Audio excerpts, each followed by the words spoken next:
Hello friends, welcome to happy home. இன்றைக்கி சூப்பரான கோதுமை ரொட்டி ஹெல்தியான ஒரு டிஃபனுங்க எப்படி பண்ணலான்னு பார்க்கலாங்களா. அதுக்கு உங்களுக்கு தேவையான அளவு மாவு எடுத்துக்கோங்க, கோதுமை மாவு. அப்புறம் சின்ன வெங்காயம் போட்டால் ரொம்ப நல்லது. பட் சின்ன வெங்காயம் எனக்கு உரிக்கல, டைம் இல்லை காலையில் டைமில்.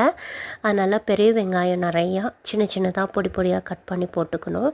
அப்புறம் நல்ல வாசனைக்காக பச்சை மிளகா பொடி பொடியாக நறுக்கி போட்டுக்கணும். கொத்தமல்லி தலையும் நல்லா சின்னதாக நறுக்கி எல்லாம் ஒன்றா போட்டு, சீரகம் நல்லா நுணுக்கி போட்டுக்கோங்க. போட்டதுக்கப்புறம் நமக்கு தேவையான அளவு உப்பு போட்டுட்டு கொஞ்சம் கொஞ்சமாக தண்ணி ஊற்றி, அதாவது சப்பாத்தி பதத்துக்கும் இல்லாமல் கொஞ்சம் இந்த மாதிரி இழகின மாதிரி தண்ணி மாதிரி இந்த மாதிரி நம்ம பிணைஞ்சு வச்சுக்கணும்.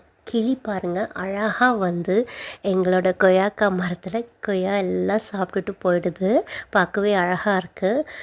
அதுக்கப்புறம் நம்ம தோசைக்கல் வச்சுட்டு நல்ல தண்ணியை தொட்டுக்கணுங்க. தொட்டு தொட்டு நல்லா எவ்வளோ அளவுக்கு நமக்கு தேவையோ அந்த அளவுக்கு மாவு எடுத்து உருட்டி தண்ணியை தொட்டு தொட்டு நம்ம இந்த அளவுக்கு மெல்லிசு பண்ணி எண்ணெய் 2 பக்கமும் ஊற்றி திருப்பி திருப்பி எடுத்து சுட்டு சாப்பிட்டா சூப்பரான, இதுக்கு தேங்காய் சட்னி தக்காளி சட்னி ரெண்டுமே சூப்பராக இருக்கும்.